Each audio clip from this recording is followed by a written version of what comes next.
Good morning and welcome to today's webinar from Solex on a new way to control foundry sand temperature. I'm Shannon Wetzel, Managing Editor for Modern Casting, and I'm happy to have you all here today to hear about it. Before we begin, I have a couple of short housekeeping items. Today's webinar will be recorded and made available to today's attendees. You will receive an email with a link to the recording within a week after the webinar. Second, our presenter, Andy Nix, will be answering questions at the end of the session. To ask a question, click on Q&A on the menu at the top of your screen. A window will pop up for you to type in your question. You can type in a question at any time during the webinar. If we don't get to your question at the end of today's session, Solex will reach out to you in the days following the webinar. Thank you all for joining us today. Now let me introduce our speaker, Andy Nix. Andy is the U.S. Sales Manager for Solex Thermal Science, which provides heat exchangers for powders and bulk solids. His consultative approach to applications provides solutions based on available space, required performance, and budget. He has an instrumentation engineering degree from Cape Fear Technical College, and during his career, he has been involved in development of many innovative technologies for material flow sciences, thermal processing, and discharge feeders. And with that, I'll pass it on to you, Andy. Thank you, Shannon. Thank you for that introduction. Thank you for Modern Casting and for the AFS membership who are interested in learning of this new innovative technology. Solex's expertise is in plate heat exchanger technologies. I'd like to preface that saying that while we're not experts in casting or foundry manufacturing, we are experts in being able to model and predict temperature change, the average temperature, particle-to-particle temperature profile of bulk solids.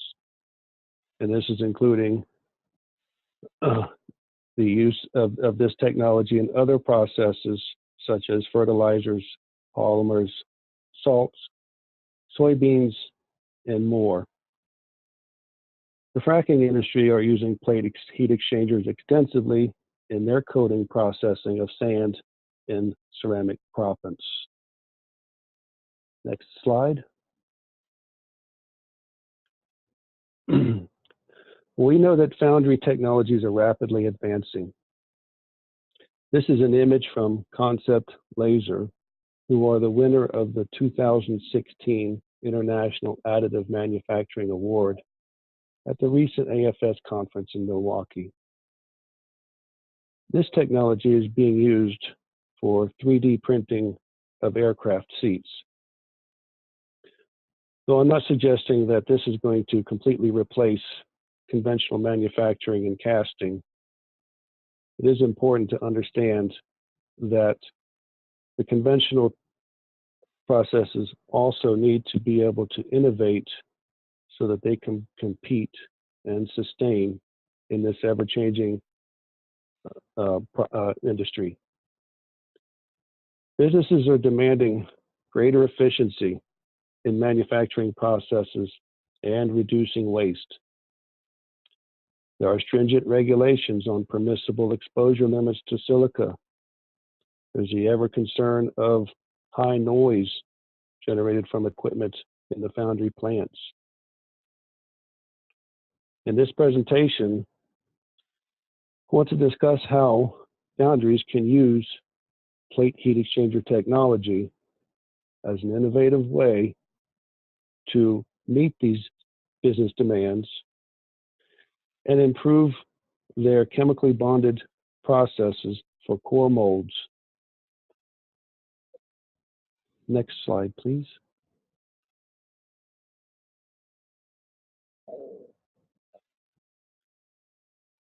So Solex experience began in Foundry in 2014. We were approached by a foundry company who needed to improve their chemically bonded sand process at their core mold machines. The existing conditioner being used was not very consistent. It wasn't consistent at maintaining a sand's temperature set point, and it was very inconsistent at maintaining a tight, narrow sand particle to particle temperature profile. This was also a batching application, so it was not untypical for sand particle temperature profile to be plus or minus 30 degrees. It wasn't untypical for their batches to be plus or minus 30 degrees from each other. By working with this customer and basically taking this innovative approach that we had developed for the fracking industry, we were able to prove that we could reduce the operating cost. We were able to improve their quality and give them a safe operation. The quality has a lot to do with scrap, so able to decrease the amount of scrap. Has a lot to do with reducing the amount of chemicals added at the core mold process. Also was able to reduce the inventory of different chemicals needed to address the varying temperatures as the sand is going into the core molds. So by maintaining that ideal temperature, we're able to get the most efficient and effective coating of the sands. This is very similar to if you've ever tried to spray paint lawn furniture. You know that if the metal, if it is metal, is very cold and you spray paint onto it, you do not get a very good quality finish. You get a goopy, globby mess. And that becomes wasteful use as well as poor quality end product. Conversely, if the substrate, or this being a chair, is very hot, you're going to have a lot of runs, a lot of wasted additive. So it is the same concern. However, when it is at its ideal temperature, you're able to produce the best finish with the least amount of waste. Next slide, please.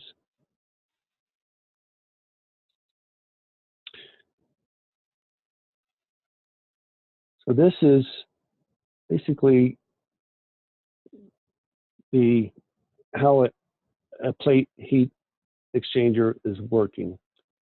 There are dimpled heat exchanger plates that are going to be spaced closely together, in which the sand flows very uniformly by gravity in a plug flow and very slowly, low velocity, with water flowing through the internals of the plates in a countercurrent fashion to be the most efficient heat transfer that you can obtain. It's important to understand that the uniformity of the sand flowing is controlled, regulated by a discharge device, and it's ensuring that all of the sand is getting the same residence time or amount of heat transfer required for the application. It's moving at a very low velocity. Anybody working with sand understands that it's a very abrasive product. Abrasion is a function of velocity and forces. The channel width at which the sand is flowing between the plates is very narrow.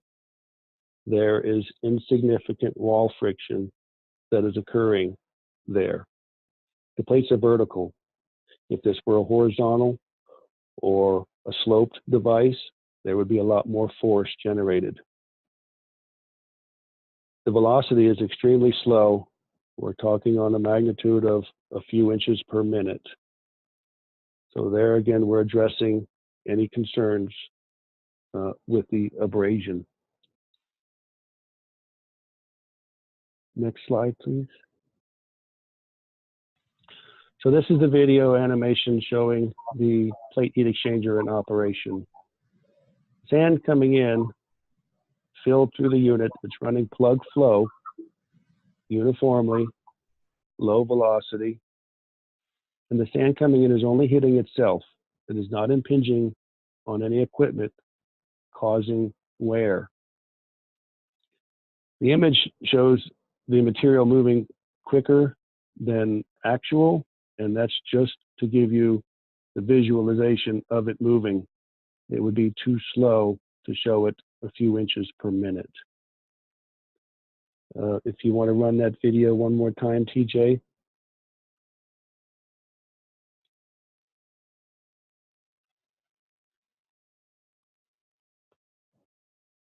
So again, the discharge device is maintaining very consistent accuracy, whether it be batch or continuous. It's important to be batching very accurately because the additives are a ratio to that amount. So if your core mold is requesting 150-pound batches, you're going to be much more consistent and precise on the ratio of additives and the performance, the outcome of the quality, if your batches are maintained less than 1%. If your batches are 150-pound set point, but you're plus or minus 50 pounds, again, you are not getting the required performance from the chemical reaction. Next slide. This is a photo taken from AFS website, and this is exactly what we're talking about.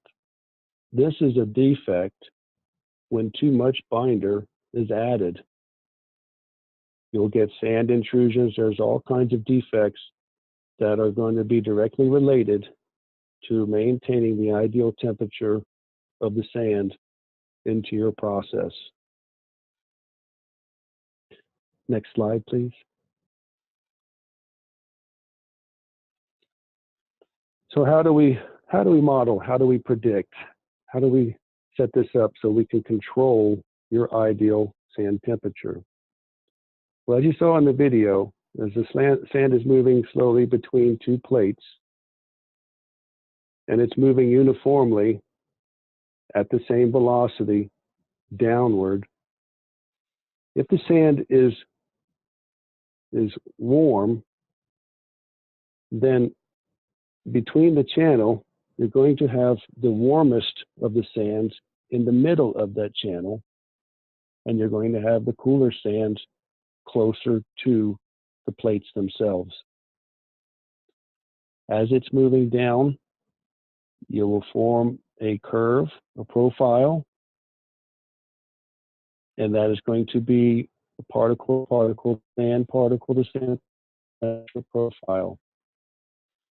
As it moves through and exits throughout the plate heat exchanger, able to predict, model, and validate that temperature of the sand is exactly what your performance is requiring.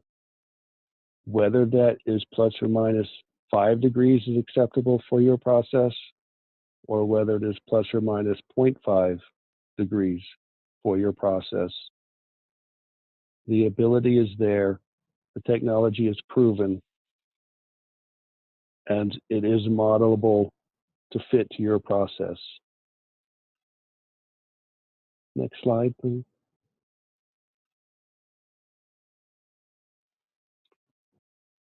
So again, this can be in a batch or continuous rate control.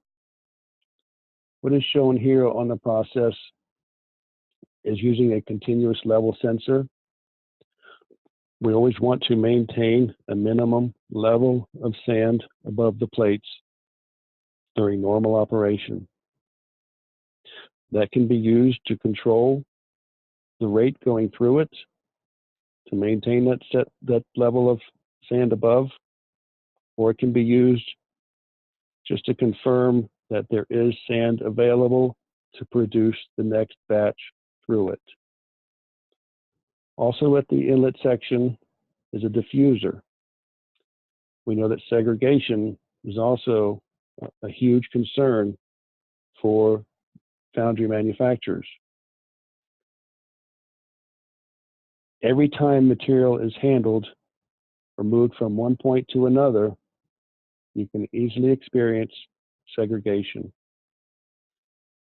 The diffuser is ensuring that the material coming in is being equally divided all the time through the plate bank. Then it is important to maintain and not segregate as it moves through, and that's a function of two items. One, we're a uniform mass flow moving vertical through. Two, the discharge device shown here is a vibratory feeder with a stroke of about 1 millimeter. But it's acting on the entire cross-sectional area of the outlet. It is creating a very uniform drawdown. There's no convergences that are happening. There's no air being introduced. There's nothing to create segregation. Next slide, please.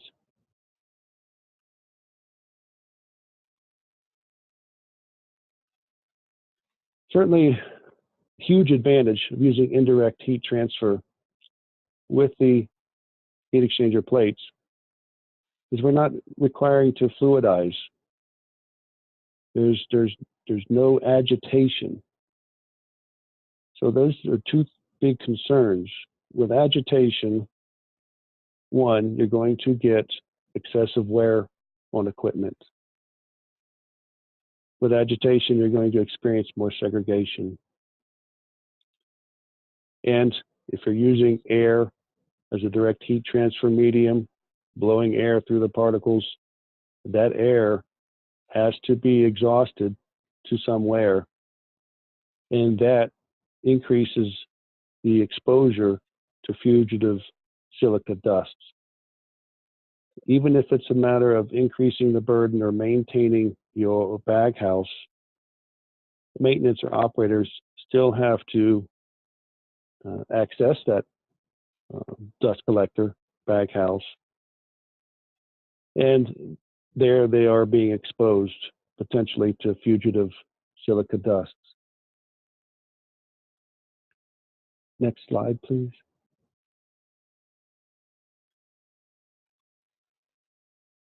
So this is the gentle handling. At the inlet hopper, we're showing the diffuser. This is primary means is to minimize any segregation that's occurring upstream as the sand is entering into a plate heat exchanger. You'll see on the photo to the right, there's no whirling air. There's no fugitive dusting occurring. So it's much safer. It's very gentle handling. You're getting uniform, non-segregated flow with low or no abrasion and low or no exposure to silica. Next slide, please.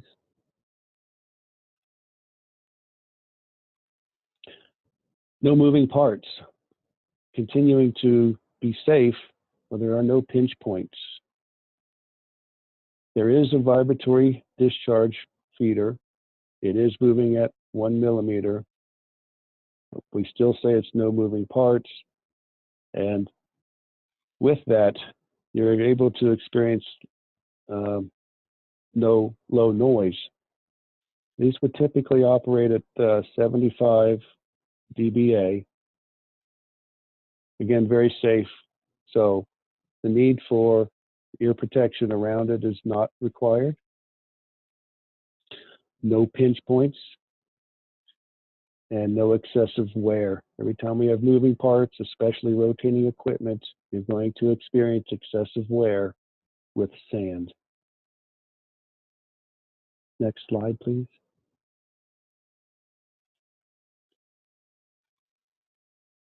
This is showing basically the internals of a plate heat exchanger. It's easily accessible.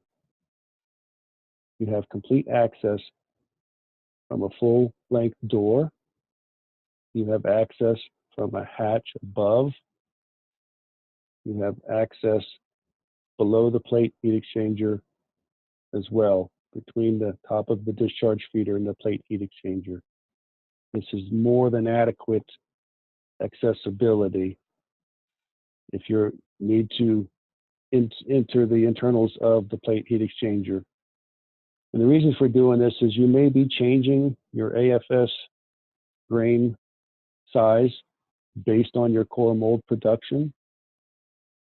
And if you want to make sure that there is nothing left behind or for cross-contamination of different particle sizes, it's certainly easily done. On the discharge feeder, you notice there are 2 vibratory motors. This is a very efficient way of moving sand through the heat exchanger. We're only regulating what gravity is providing for us. We're not having to put high horsepower energy into moving sand. We're merely regulating it vertically.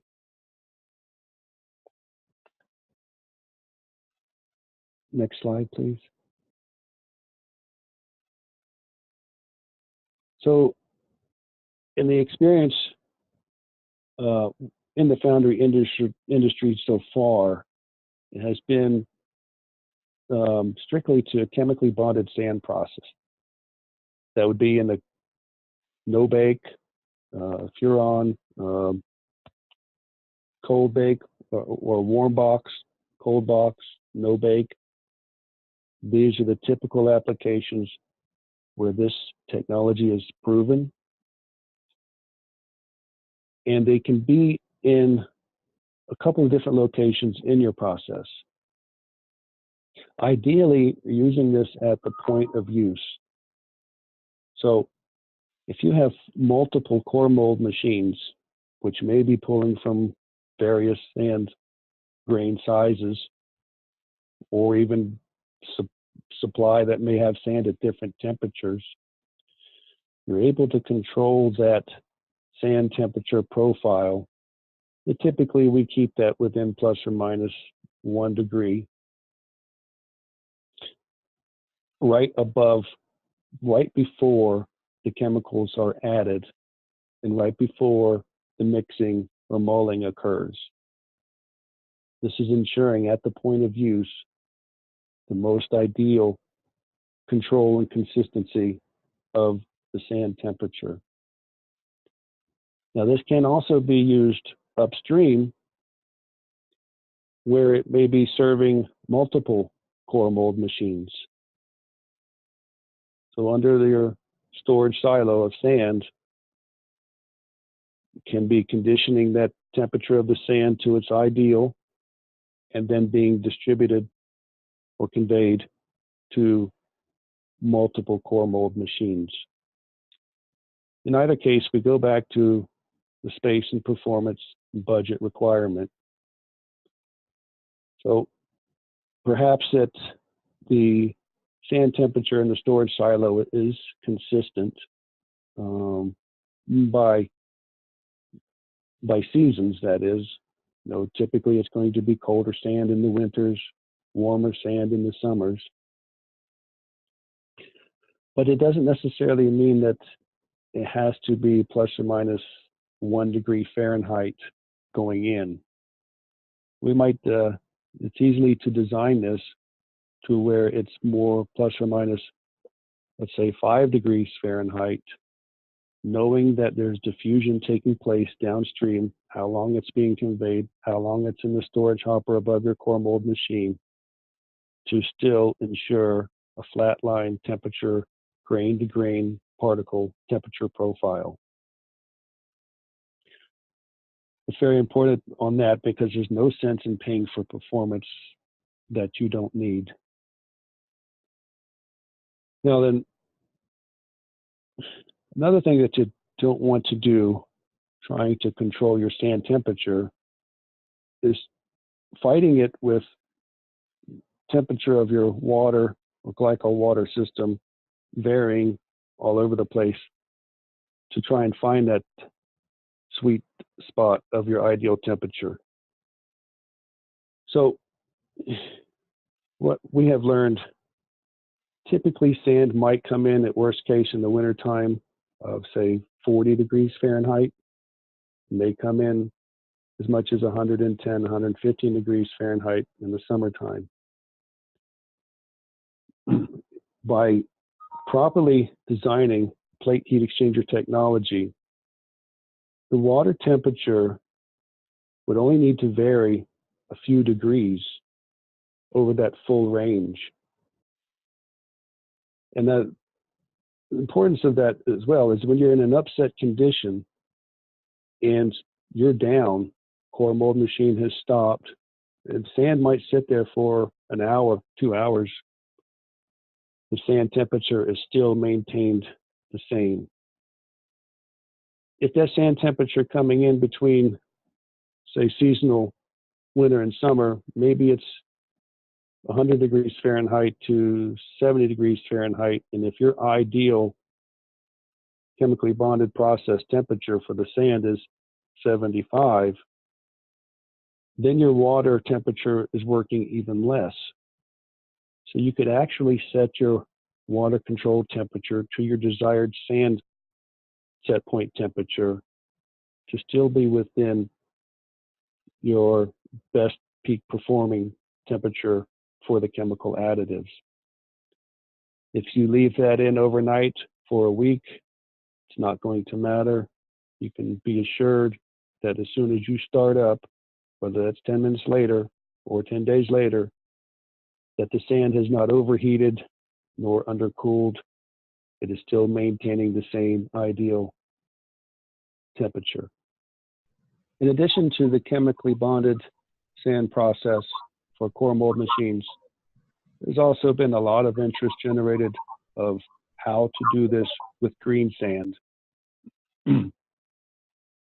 As we have come to learn, it is just as important on the green sand side as it is on the chemically bonded side to control that sand temperature, which has a lot to do with the inclusions in the end result of your castings. Now, this is something that the plate heat exchangers are being developed for. It's not yet a proven solution.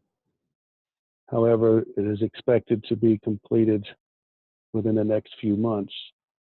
But this is something that is ongoing in development currently with foundries. And it's going to have a lot of influence of where in the process it is actually used, as well as how well the controlling of the green sand is currently at a typical foundry. Next slide, please.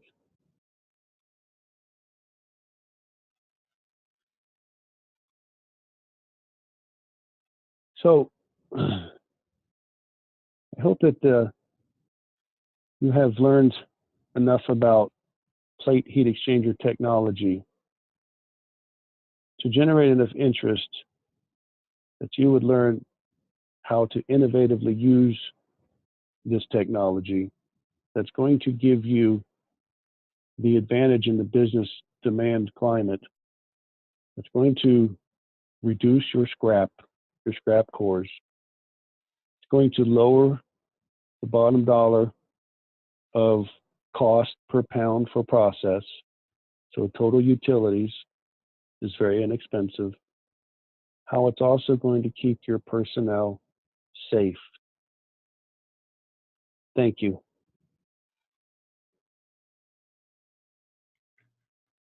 All right. Well, thank you, Andy, very much for explaining this unique new technology to the foundry industry. Anyway, everyone who's here on the webinar, feel free to type in your questions at this time. We did have a few come in already. So, Andy, first, what is the energy efficiency of a plate heat exchanger system? Yes, thanks. Good question. When we talk about the energy efficiency, first we have to understand, we have to break that out into what's its thermal efficiency and what is the utilities requirement, the efficiency. As mentioned earlier, we're merely regulating gravity, so the horsepower required for that is very minimal. To give you some frame of reference, if you're running 8,000 pounds an hour, maximum draw electrically is going to be about 1.5 horsepower. The thermal efficiency is going to be based on type of water or water glycol heating and cooling system applied to it. The majority of these that we have been involved with will run somewhere between 90 to 93% efficient, regardless of the temperature of the sand coming in, and it will maintain that energy efficient thermally. Okay, thank you. Next was a question about the footprint and how does the footprint of the plate heat exchanger system compare to other technologies? We learned the basics in school, in university, heat exchange. When indirect heat exchange is applied, that it's going to be maximizing the amount of surface area that you can get into a given volume or vessel. So as a quick example, we all know that there's a lot more surface area for a given volume using plates than there are tubes. So applying a very narrow flow channel between the plates, these units become very compact, a fraction of other technologies, be it direct with air or indirect with tubes.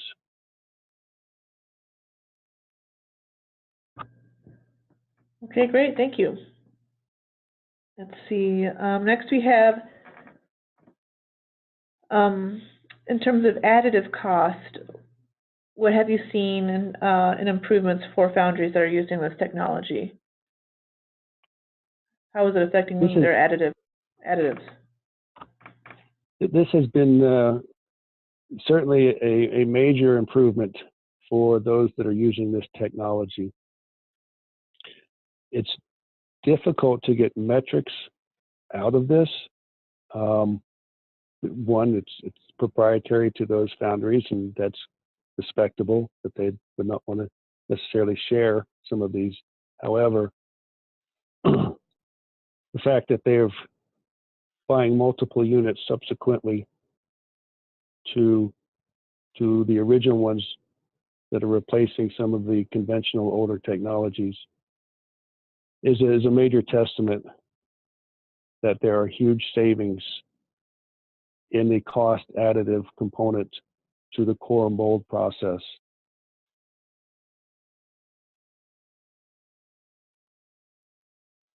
Okay, thank you. Where is the unit positioned in a typical no-bake foundry? Ideally, it is at the point of use, directly above your mulling or mixing and additive point in the process.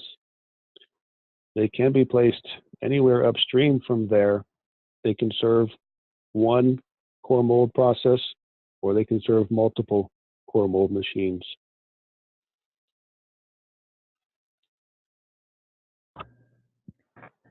And have there been any concerns with the moisture content of the sand? Moisture content is a concern. The majority of the typical no bake or warm bake chemically bonded sand process is working with low moisture sand. They don't want the high moisture going into that foundry process in the first point. But it also has a huge influence on its flow function or the lack thereof, the more moisture that is added. And I believe anybody listening to this webinar working with sand totally understands small amount of moisture can make a big difference in the flowability. But it's also, we've found that this moisture is very well controlled in the foundries, specifically to the chemically bonded process.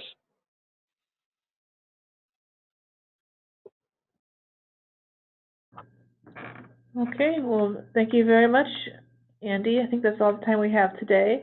But thank you to everyone who joined us in today's webinar, and thank you, Andy, for sharing this information with us. Thank you very much. My pleasure.